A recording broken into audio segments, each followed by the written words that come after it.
All right, what's up, guys? Hope you guys are having a great day, man. We got a new series here today. We're starting the Muthead Invitational League, man. 16 of the best players and content creators in the world. 2 games a week, 4 groups of 4. The top 2 make it out, go to a playoff for the chance at a couple $1,000s. It's going to be absolutely insane, man. There's some absolute legends. I'm saying absolute a lot because I'm so excited for this, man. But, you know, Kiv, Pavan, Clef, Tdbarrett, Drini, some really great players in this, man. We're going to take on all of them at some point throughout the regular season. We're playing 2 games a week, so I have 2 episodes for you guys every week in conjunction with the CFM, some weekend league and head-to-head games in there as well. So if you guys are pumped, man, I'm going to be grinding those YouTube videos pretty much every single day. If you guys could do me a huge favor, leave a like, comment whatever you guys want me below. Say something you hate about this series. Say something you love about it, man, regardless of what it is, constructive criticism or not. I love to see you guys comment below my videos, man. And if you guys could subscribe as well, man, that helps me out a ton, helps grow the channel, helps support me, and I do appreciate the support from you guys as always. But with that being said, man, I'm not going to waste too much of your guys' time. The series is going to be awesome. We're taking on Pavan in our first game. Like I said, one of the greatest players in the world, a belt winner. He won the biggest tournament 2 years ago. So we're going to have our hands full. We're taking on Kiv tomorrow. If you guys want to watch the games live, man, twitch.tv/Kmac. Drop me a follow on there. I stream the games, like I said, twice a week. That being said, man, let's go ahead, jump into the game, see if we can start the season off right. Hope you guys enjoy the video, man. All right, so here we go, guys. We're taking on Pavan. He's going to start with the ball, and if you guys are going to notice here, man, off the rip, Julius Peppers generating some serious pressure off that left-hand side, and the reason for that is, man, I studied my opponent. Pavan actually played yesterday his first game of the league. He actually took down Fancy, you know, in a strong fashion, and I noticed that when Pavan was playing Fancy, that Pavan actually wasn't using Edge Protector. I'm sure if you guys play MUT, you know, you guys play Weekend League, MUT head-to-head, solo challenges, whatever it is, I'm sure you guys all use Edge Protector. And Edge Protector is so good. It's been meta since the start of the game because it counters Edge Threat. Edge Threat, one of the best abilities in the game. But like I said, it is countered by that 1 AP ability that you can go ahead, put on your outside tackles, Edge Protector. I noticed my opponent wasn't using them against Fancy. He was trying to save the cap for other things, like right there, Playmaker on Dion. One of the best abilities in the game for only 2 AP that you can actually get on that wide receiver Sanders, man. He's an absolute goon. You guys are going to see me using that ability as well. Definitely recommend checking that out. You can basically just flick the right stick as long as he's the closest receiver to you and just change him on any direction on a dime. Absolutely overpowered, as is Edge Threat. And because I noticed my opponent wasn't using Edge Protectors on his tackles against Fancy, I'm going to take advantage of that, man. I'm going to use 2 Edge Threats, and we are going to generate a ton of pressure all game long. And you guys are going to notice that, man, throughout the game. Pay attention to Julius Peppers and DeMarcus Ware fighting for their lives on the edges. Oh, that's pain. That is absolute pain, man. I forced a really nice stop on defense. We drive down the field. I get hit stick fumbled by Simmons on Dion. That's what happens when you play a corner at wide receiver, man. They don't have the greatest carrying. He gets absolutely lit up. And not only do I fumble, but DRC actually breaks a tackle. Literally didn't do any ball carrier move or nothing. Ran in a straight line, breaks the tackle, and scores 7. So an absolutely brutal sequence of events, man. But we can't get tilted off that. It's pretty easy to get mad and just play bad after that. Force things on offense. Play reckless on defense, blitz a lot of people. We have to stick to our game plan, man. We got a good game plan here. As we potentially have a touchdown, I actually threw that to Allworth streaking down the middle of the field. It would have been a wide open touchdown. My opponent got super aggressive with his zones. It ended up falling right to my other receiver. I was kind of hoping he would just put his hands out. That's something I've always wished they would add it into Madden. Like, if you throw out a sack or something like that and the ball just falls to another receiver, why can't the other receiver just catch it? Why does he never react to it? All the DBs react to it, but for some reason the receivers don't. Kind of a nitpicky thing, but, you know, it'd be cool to see that added into Madden. Just more intelligence from your offensive players. Like right there, man, on that 3rd down, I was kind of hoping someone would run into that open space on the right-hand side as I roll out there. Unfortunately for me, no one is able to do that. We're going to go ahead, take our 3, and, you know, normally I would go for it in that situation, especially if I was playing Weekend League or MUT like that. You know, it's not that difficult to convert. I feel like we've been playing pretty decent offense, but because we have these edge threats, as my opponent gets to throw out a sack, I need that to be a pick 6, man. A lot of blue jerseys in the area. The ball's going to fall short. And on 4th and 3, Pavan is going to punt. Pavan, one of the best bunt players in the world, a belt winner, one of the greatest players, is going to punt on 4th and 3. That's how much he respects these edge threats, man. That's how crazy they are coming off the edge against non-edge protectors. And yeah, man, I feel like everyone is going to go back to at least one edge protector after this, man. They're going to see how difficult it is to play offense. You guys are going to notice that my opponent actually makes a really nice adjustment later in the game.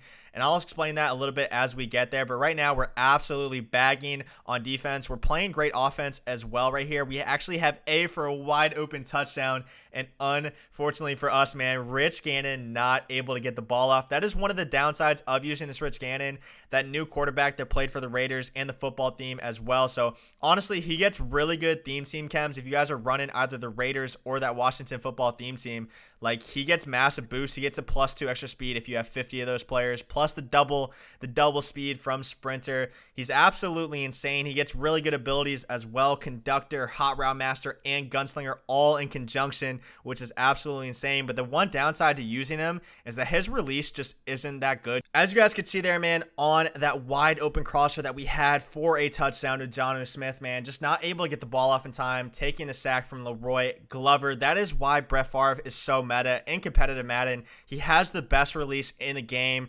It's just able to get the ball off so quickly. He's virtually unblitzable.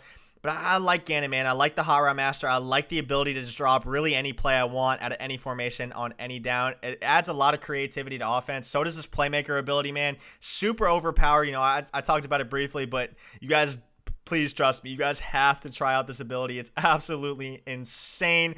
You guys have seen so many plays made by both of us so far already. We hold him, though, to no points before half. We kept him in balance, which was important. And then out of half, we're throwing an absolute beam. Right here, I throw the ball away. And as you can see there, man, Rich Gannon's release absolutely selling me once again. Kind of a catapult release. Not able to get the ball off. But right here, man, a nice quick release to Jonnu Smith deep down the sideline. Jonnu Smith is the best tight end in the game. That new freeze card, if you guys haven't tried him, go get him, man. He is so much better than Chris Cooley, who I've been using for a long time. Right there again, an absolute dot down the sideline. I'm using that Las Vegas Raiders offensive playbook. We're running some trips tight end, and that deep corner route on curl flat absolutely destroys, man, as Adrian Peterson scampers into the end zone to give us the lead, man. I was really proud of the way I played this game, man. You know, I didn't really force anything, even though we were frustrated after fumbling, even though we were frustrated with not being able to turn our 3s into 7s. We kept our composure. We stuck to our game plan. We didn't get too crazy on defense. We stuck to our offensive game plan. We're able to get rewarded with a 7 points, finally, from Adrian Peterson on the power O. Once again, a really nice knockout there from our corner. We went back to the playmaker, leaving the vertical route wide open. A really nice stop from Pavan. If you guys are noticing, man, the one adjustment he's actually making is he's actually starting to roll out a lot with Rich Gannon, who's actually very quick. I believe he's like 86, 87 plus speed on that theme team as well. Right here, Julius Peppers is a man possessed, coming up with a huge sack, forcing a 3rd and 19, and my opponent is going to have a great route combo right here. I messed up my adjustment. I have to go back to the underneath route, and oh my God, did we get bailed out right there, man. My safety makes an absolutely crazy play on the receiver, knocking the ball out, forcing a 4th and 19, and then Champ Bailey coming to the rescue once again with the user swat, forcing a big-time stop. And then right here, man, Jonnu Smith up top. No problem with the release there from Rich Gannon, as he's able to get the ball off with a blitzer coming in absolutely free. Score a touchdown with Jonnu, once again, my MVP so far of this game. Jonnu making some crazy plays. And then right here, just an abysmal 2-point conversion, man. Ask Madden told me to call that play. I trusted John, man. And unfortunately, it was just a terrible play. I got absolutely screamed at, threw off my back foot. We had a legal man downfield. I guess it was because of the play action. But a 12-point lead nonetheless now. I probably should have just kicked my extra point right there. Psych, Sean Taylor, man. Big time user pick, some crazy stick work down the sideline. And unfortunately, man, 98 speed Sean Taylor is going to get tackled. I was really hoping for a pick 6 right there, because Pavan has been playing such great red zone defense, man. Even though Pavan hasn't played a great game, you know, he's obviously a great player. This is not to take anything away from him. I feel like we just had a really good game plan with the edge threats. I feel like we outplayed him in this game. And he's keeping himself in the game regardless. Maybe he's just having a bad day. Whatever reason he isn't playing that well, man, he is keeping himself in the game by playing a great red zone defense. And sometimes that's all it takes, man. That's what makes these great players great, is even when they're having an off day, they're able to make adjustments. They're adaptable, and they're able to keep themselves in games and always make it close. Right there, speaking of close, could have been a touchdown, could have been a pick. Pretty 50-50 ball right there. And then right here, bad adjustment for me. I meant to put a hard flat out there, didn't get it off in time.